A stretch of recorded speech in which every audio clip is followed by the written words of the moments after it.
5 milliards de francs CFA franchissent Ouagadougou sans bruit dans une simple valise.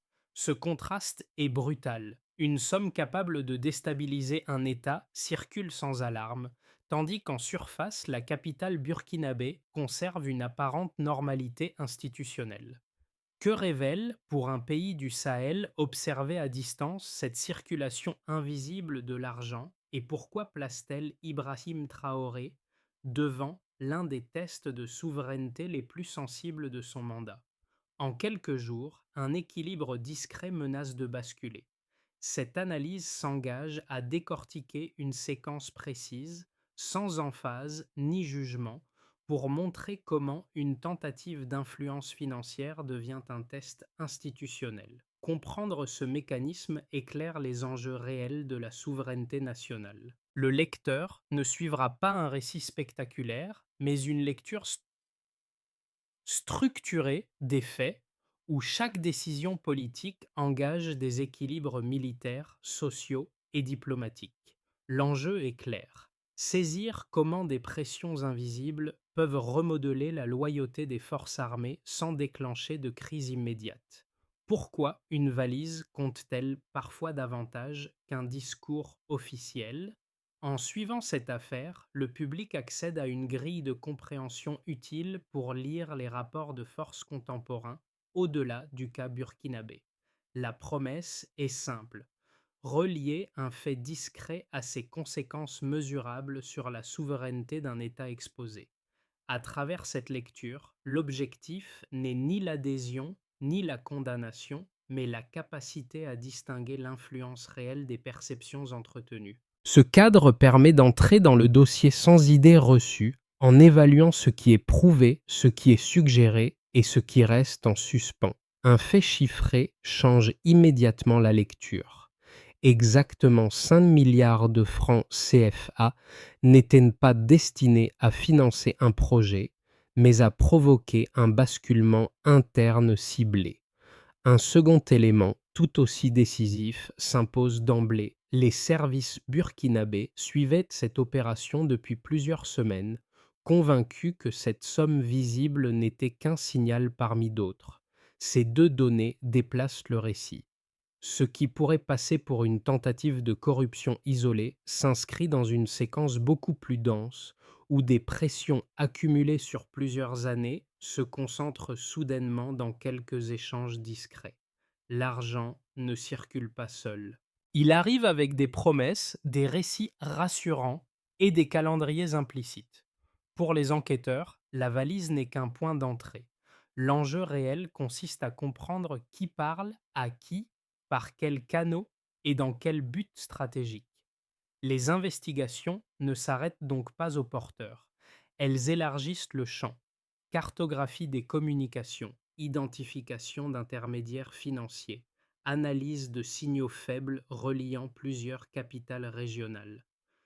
Peu à peu, l'affaire cesse d'être individuelle pour devenir systémique. Elle révèle une mécanique connue dans la région sahélienne, où des dispositifs d'influence discrets précèdent souvent des ruptures plus visibles.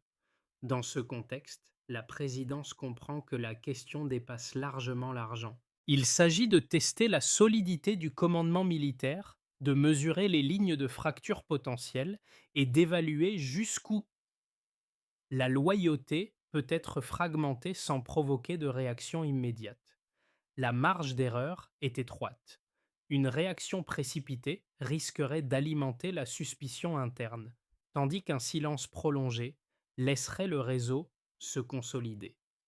Ibrahim Traoré se retrouve ainsi face à une équation stratégique délicate. Le choix opéré privilégie le temps long: observer, documenter, laisser l'architecture de l'opération se dévoiler avant d'agir.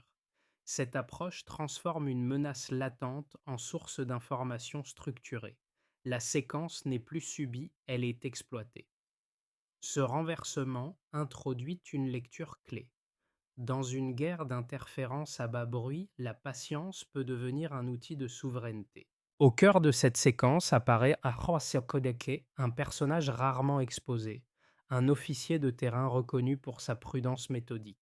Ni idéologue ni ambitieux pressé, il se distingue par une attention aiguë aux détails opérationnels. C'est lui qui repère l'anomalie initiale, un interlocuteur étranger trop précis dans ses promesses, trop pressé d'obtenir des signaux de ralliement et étrangement informé des dynamiques internes. Plutôt que de rompre le contact, l'officier choisit de suivre la piste, convaincu que la menace réside moins dans l'argent que dans le réseau qui l'active. Cette décision déclenche des effets rapides. Les rencontres se multiplient, les propositions s'affinent et chaque échange devient une pièce versée au dossier. Les lieux restent ordinaires, les gestes mesurés, les mots soigneusement choisis. En parallèle, une chaîne discrète se met en place. Consignation des rendez-vous, relevé des intermédiaires, transmission d'indices à la hiérarchie. Rien n'est précipité, tout est documenté. Dans les unités ciblées, l'impact se fait sentir. Des rumeurs circulent, des questions émergent, et la simple évocation d'un soutien extérieur suffit à troubler des équilibres fragiles. Pourtant, une ligne claire est maintenue. Aucune accusation publique, aucune réaction émotionnelle. Cette retenue évite une polarisation prématurée et limite les fractures internes. Un premier enseignement se dessine alors. L'opération pensée pour fragmenter la loyauté produit un effet inverse. La vigilance collective s'aiguise, les procédures se resserrent et l'information devient un facteur de cohésion. Ce déplacement prépare le terrain d'une décision politique à venir, fondée sur des faits accumulés plutôt que sur des impressions. La souveraineté commence par l'attention aux signaux faibles. La séquence débute par une phase d'activation presque anodine. Un nom circule à voix basse dans certains cercles militaires, associé à l'idée d'une transition sécurisée et à des garanties financières présentées comme temporaires. Les premiers contacts se veulent informels, presque prudents. Les officiers approchés feignent l'hésitation, posent des questions, demandent du temps. En arrière-plan, un dossier discret est ouvert. Chaque interaction est observée comme un indicateur, non comme une fin en soi. Progressivement, le rythme change. Les messages se font plus réguliers, les promesses plus concrètes. L'intermédiaire extérieur parle désormais d'appui logistique, de protection diplomatique, de reconnaissance internationale. Les mots sont choisis pour rassurer, jamais pour contraindre. Pourtant, derrière cette façade mesurée, un calendrier implicite se resserre. Les rendez-vous quittent les espaces ouverts pour des lieux plus discrets où la confidentialité semble acquise. À chaque étape, les soldats impliqués consignent les détails, conscients que la cohérence du récit importe autant que son contenu. La tension monte lorsque l'argent entre explicitement en scène. La somme annoncée n'est plus abstraite. Elle est détaillée, fractionnée, conditionnée à des signaux précis de loyauté. Ce passage marque le véritable seuil critique. L'opération cesse d'être exploratoire. Elle devient transactionnelle. Pour la chaîne de commandement, le diagnostic est clair. L'objectif n'est pas d'acheter une décision isolée, mais de tester la capacité de résistance d'un système dans son ensemble. À ce stade, Ibrahim Traoré est informé de manière régulière et synthétique. La question n'est pas seulement de savoir quand intervenir, mais comment. Une action trop rapide risquerait de révéler l'étendue de la surveillance et de disperser le réseau. Une attente excessive permettrait, à l'inverse, aux intermédiaires de consolider leur relais. Le choix retenu privilégie la précision. Il s'agit de laisser l'opération atteindre un point où la preuve devient incontestable. Ce point s'est atteint lorsque la remise de fonds est planifiée. Le lieu est choisi pour se fondre dans la normalité urbaine. L'heure est fixée. Le scénario semble maîtrisé par l'intermédiaire, convaincu que les derniers obstacles sont levés. Il ignore qu'une unité dédiée est déjà en position, informée de chaque paramètre. Lorsque le signal convenu intervient, l'intervention est rapide, silencieuse et sans débordement. La mallette est saisie. L'opération s'arrête net. La bascule est immédiate. Ce qui devait rester invisible devient tangible. En quelques minutes, une tentative de fragmentation interne se transforme en élément de preuve. Informé dans la foulée, Ibrahim Traoré valide la mise sous scellé et autorise une communication strictement encadrée. Ce choix n'est pas anodin, il vise à établir les faits sans créer de choc institutionnel. Les répliques se font sentir presque aussitôt. Les rumeurs cessent d'être spéculatives, elles s'ancrent dans un événement vérifié. L'échec de l'opération produit un effet paradoxal. La mécanique conçue pour affaiblir l'État contribue, par son interception, à renforcer sa capacité à imposer le tempo.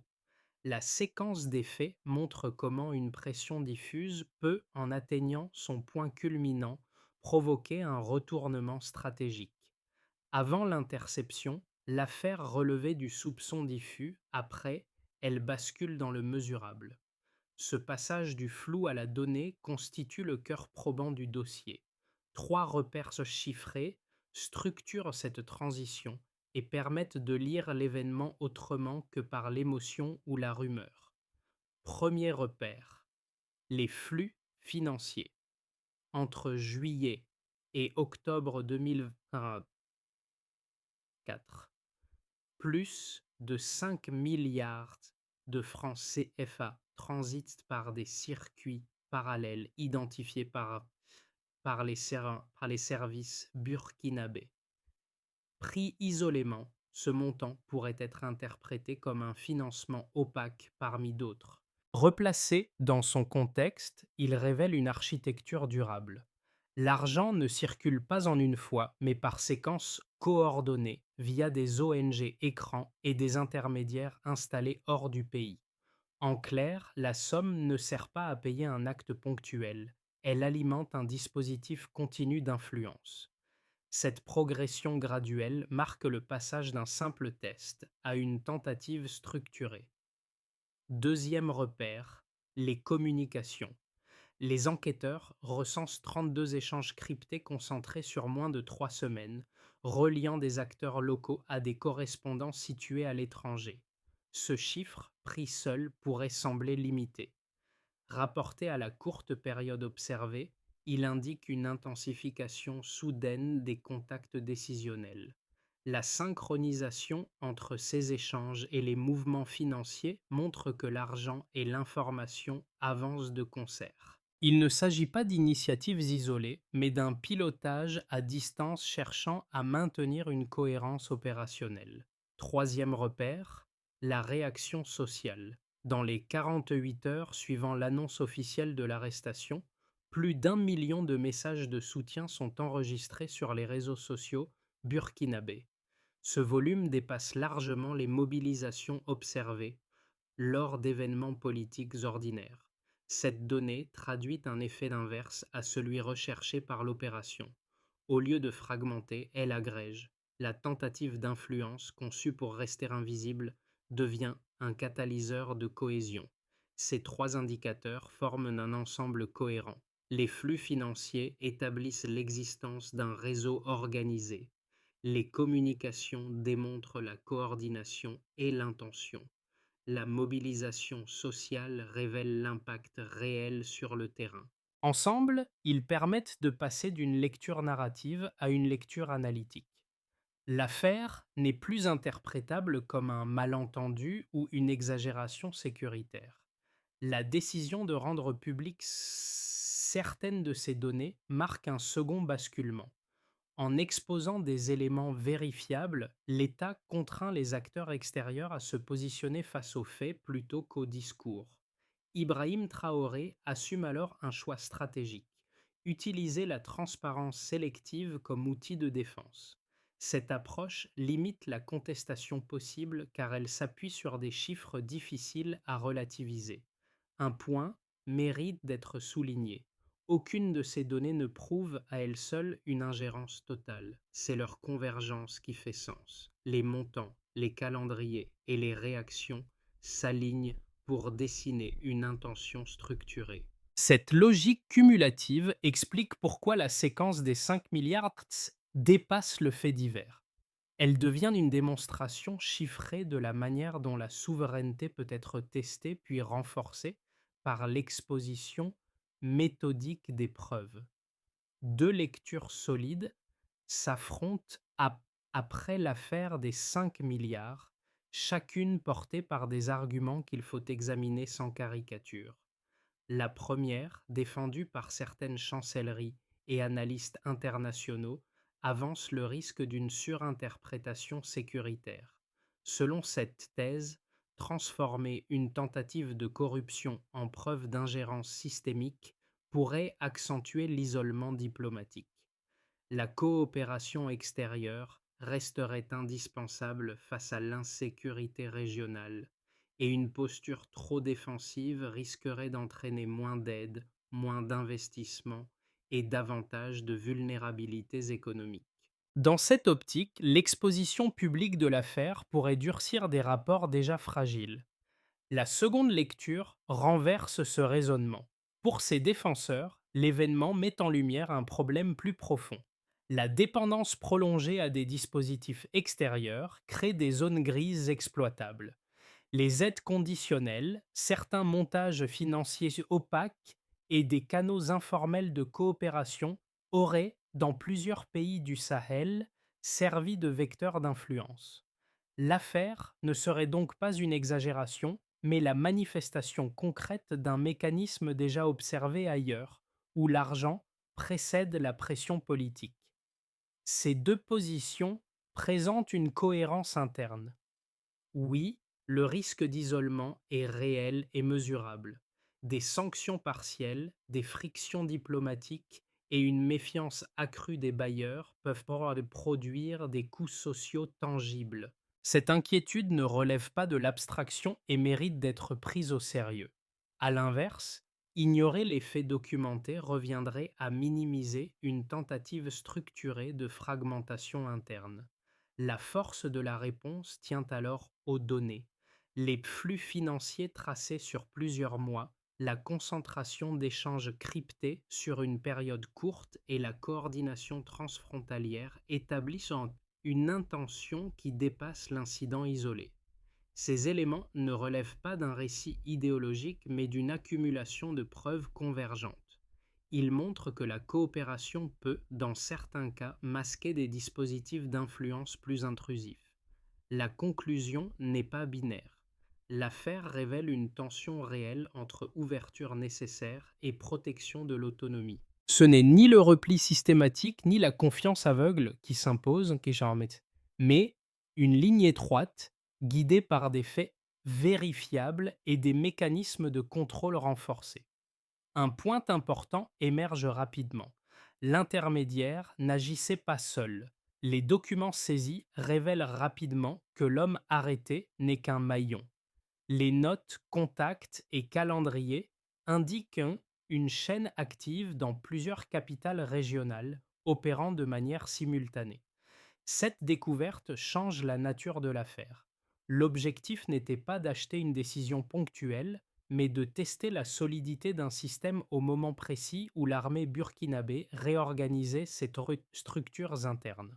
La valise devient alors un outil de sondage stratégique. Ce basculement éclaire le choix politique qui suit.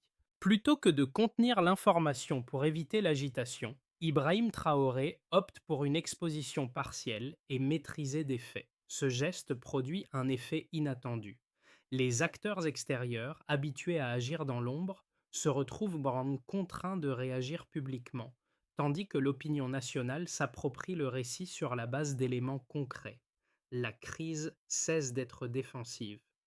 Elle devient un levier. Un autre indice renforce cette lecture. Les enquêteurs identifient des montages financiers similaires, testés dans d'autres pays du Sahel avant des transitions forcées. Mis en parallèle, ces précédents transforment l'épisode burkinabé en signal régional. Ce n'est plus un incident local, mais l'interruption volontaire d'un cycle déjà observé. À ce point précis, le récit change de registre. Il ne s'agit plus seulement de déjouer une opération, mais de reprendre l'initiative en révélant les mécanismes mêmes de l'ingérence. L'illusion du hasard disparaît. Les effets de l'opération déjouée se déploient en cercles concentriques. chacun révélant comment un événement clandestin peut modifier des équilibres tangibles. À chaque niveau, la décision d'exposer des faits vérifiables, assumée par Ibrahim Traoré, agit comme un accélérateur plutôt que comme un simple épilogue. D'abord, du côté des institutions et des forces armées, l'impact est immédiat. La première conséquence est institutionnelle. La diffusion contrôlée des éléments financiers et des traces de communication installe une norme nouvelle, la preuve comme outil de discipline collective. Dans l'armée, l'impact est immédiat. Les soupçons diffus sur des loyautés achetables sont désamorcés par des faits documentés. Les chaînes de commandement se resserrent, les procédures de remontée d'alerte gagnent en clarté et la prévention des interférences devient un thème formalisé de formation. Cette clarification réduit l'espace de manœuvre des réseaux clandestins et renforce la cohésion interne sans recourir à des mesures spectaculaires. Ensuite, sur le plan économique et des finances publiques, les révélations déclenchent un effet domino. Le deuxième cercle touche l'économie. Les révélations sur des circuits parallèles déclenchent un effet domino. L'État accélère l'examen de contrats sensibles et de flux associés, conscient que l'influence financière ne se limite pas à l'épisode intercepté. Des audits ciblés sont lancés pour identifier d'autres zones grises. À court terme, cette rigueur crée des frictions et des ajustements. À moyen terme, elle envoie un signal de prévisibilité. La capacité à opérer dans l'opacité diminue, tandis que la crédibilité de l'action publique s'accroît auprès des acteurs prêts à s'aligner sur des règles plus lisibles. Puis, au niveau de la population et de la société civile, l'annonce officielle provoque une appropriation citoyenne de l'enjeu souverain. Le troisième cercle est social. L'annonce officielle, suivie d'une mobilisation en ligne massive, révèle une appropriation citoyenne de l'enjeu souverain. Dans les villes comme dans les zones rurales, l'affaire est discutée non comme un scandale, mais comme une démonstration de vigilance collective. Des débats publics s'organisent, des associations civiques gagnent en visibilité, et l'attention portée aux signaux faibles devient une valeur partagée. La peur cède la place à une vigilance active qui transforme un événement anxiogène en ressort de cohésion. Enfin, à l'échelle régionale et dans les perceptions extérieures, les réactions deviennent plus contrastées. Le quatrième cercle est régional. À l'extérieur, les réactions sont contrastées. Certaines chancelleries expriment un scepticisme prudent, d'autres optent pour le silence. Cette hésitation traduit un malaise face à des preuves difficiles à contester frontalement. Dans le Sahel, plusieurs capitales saluent publiquement la démarche burkinabé, y voyant un précédent utile. Le pays cesse d'être perçu uniquement comme un terrain d'instabilité et s'affirme comme un acteur capable d'imposer ses conditions narratives. Pris ensemble, ces quatre cercles dessinent un renversement. Une tentative de fragmentation interne génère une recomposition institutionnelle, économique, sociale et régionale. L'argent destiné à fissurer l'État contribue, par son interception et son exposition, à renforcer des liens concrets. La souveraineté se matérialise alors non par des proclamations, mais par des effets observables. À partir des dynamiques observables après l'affaire des 5 milliards, trois trajectoires distinctes se dessinent pour les 6 à 12 prochains mois. Elle ne relève ni de la spéculation dramatique, ni de la projection arbitraire, mais d'une lecture conditionnelle des signaux déjà visibles. La première trajectoire possible est celle d'une continuité prudente. Dans ce scénario, le Burkina Faso maintient la ligne actuelle. Les mécanismes de vigilance interne se consolident progressivement, notamment au sein des forces armées, sans rupture brutale avec les partenaires existants. Les audits engagés produisent des ajustements graduels et la communication reste mesurée. Si cette trajectoire se confirme, alors la stabilité institutionnelle s'améliore lentement au prix d'une croissance modérée et d'une pression diplomatique persistante. Le gain principal réside dans la réduction des vulnérabilités identifiées, sans provoquer de choc externe majeur. Une deuxième trajectoire plus favorable serait celle d'une montée en puissance régionale. Une évolution plus favorable devient possible si la coopération entre États du Sahel se renforce de manière opérationnelle. La coordination sécuritaire, la mise en commun de certaines capacités et l'harmonisation de politiques économiques sensibles créent un effet de levier. Si ces conditions sont réunies, alors l'affaire des 5 milliards se transforme en point d'appui narratif. Elle sert de référence pour démontrer qu'un État peut reprendre l'initiative face à des dispositifs d'influence discrets. La crédibilité régionale s'accroît et de nouveaux partenariats intra-africains gagnent en attractivité. La troisième trajectoire, plus risquée, est celle de tensions accrues. Le scénario inverse reste plausible. Des sanctions renforcées, une contraction de financements extérieurs ou de nouvelles tentatives de déstabilisation peuvent fragiliser les acquis récents.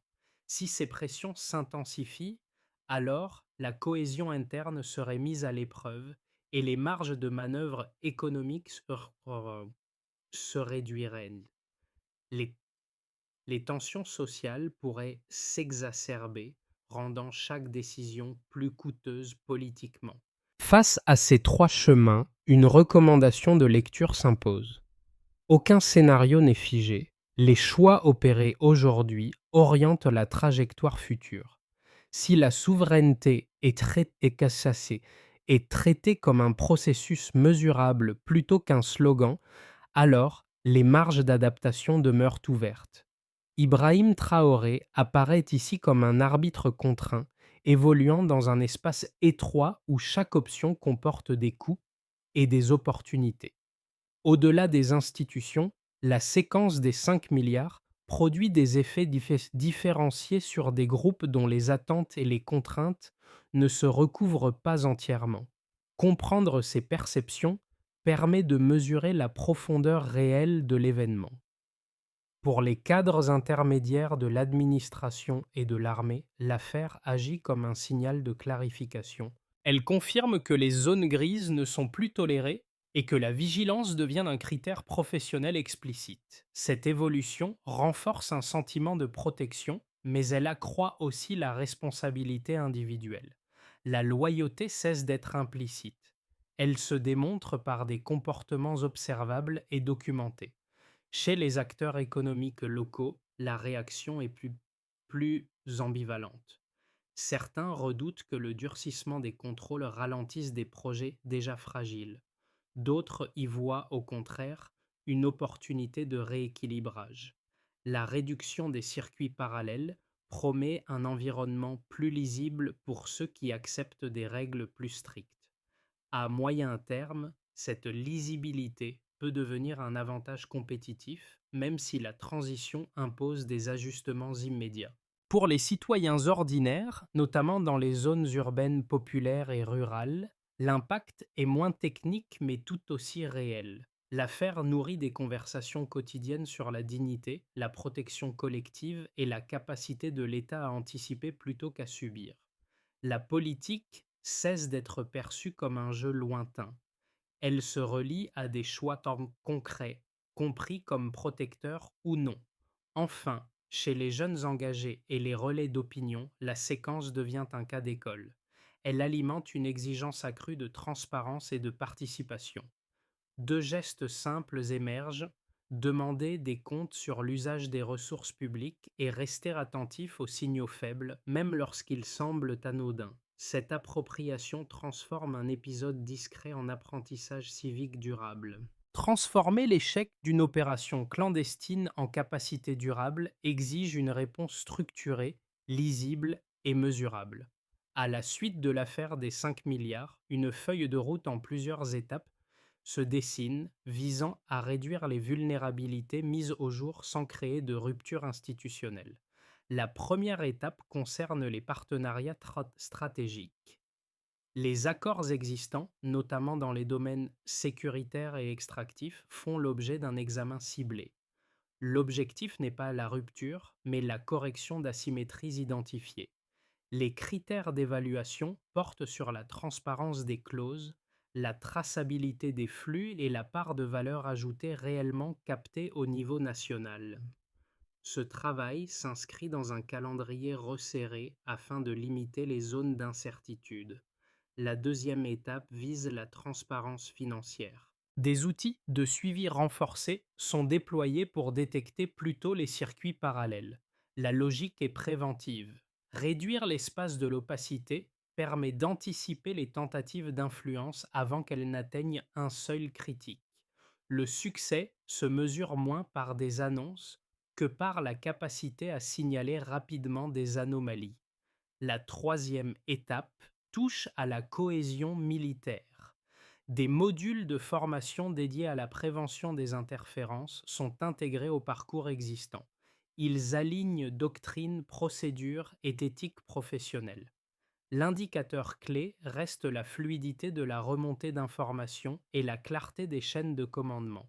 Enfin, l'association de la société civile complète le dispositif. Des espaces de débat, des programmes civiques et des canaux de signalement élargissent la vigilance au-delà des institutions. Assumée au sommet par Ibrahim Traoré, cette feuille de route privilégie le mesurable au déclaratif afin d'ancrer la souveraineté dans des pratiques vérifiables. Lorsque la valise est saisie, l'image s'impose comme un motif central du récit. Un objet ordinaire, discret, presque banal, devient le symbole d'un moment où un État choisit de regarder une menace en face plutôt que de la laisser glisser dans l'ombre. Ce rappel renvoie aux premiers instants de l'affaire, lorsque tout semblait anodin avant que la mécanique réelle ne se dévoile. Avec le recul, l'épisode ne se résume ni à une arrestation ni à une victoire tactique. Il marque un déplacement plus profond. La souveraineté cesse d'être une abstraction défendue par des discours. Elle se matérialise dans des décisions concrètes, des procédures renforcées et une vigilance partagée. Ce passage du symbolique au pratique constitue le cœur de la séquence. Ibrahim Traoré apparaît ici moins comme une figure isolée que comme un point de convergence. Les choix opérés au sommet prennent sens parce qu'ils rencontrent une attention diffuse, portée par des officiers, des institutions et des citoyens ordinaires. La dynamique collective donne corps à la décision politique. Le motif initial de la valise se transforme alors en rappel durable. Ce qui circule en silence peut, s'il est ignoré, façonner le destin d'un État. La loyauté ne se négocie pas, elle se construit. Cette phrase agit comme un écho final reliant l'ouverture du récit à sa portée la plus intime et préparant la réflexion qui dépasse ce cas précis. Cette histoire ne se referme pas avec la saisie d'une valise ni avec la publication de données chiffrées. Elle ouvre, au contraire, un espace de réflexion qui dépasse le cas burkinabé et interroge toute société confrontée à des influences discrètes. L'affaire des 5 milliards invite à regarder la souveraineté autrement, non comme un mot d'ordre abstrait, mais comme une pratique quotidienne faite de vigilance, de choix partagés et de responsabilités assumées. Pour l'observateur extérieur, le récit pose une question exigeante. Comment reconnaître les mécanismes d'ingérence lorsqu'ils prennent la forme de transactions ordinaires et de récits rassurants? Pour le citoyen, il rappelle que l'autonomie d'un État ne repose pas uniquement sur ses dirigeants, mais aussi sur l'attention portée aux signaux faibles et sur la capacité à demander des comptes. En filigrane, la trajectoire suivie ici sert moins de modèle à imiter que de point de départ pour un débat plus large. Chaque pays affronte ses propres versions de ces dilemmes. La question demeure ouverte et s'adresse à chacun. Face aux pressions invisibles, choisirons-nous l'indifférence confortable ou l'engagement lucide?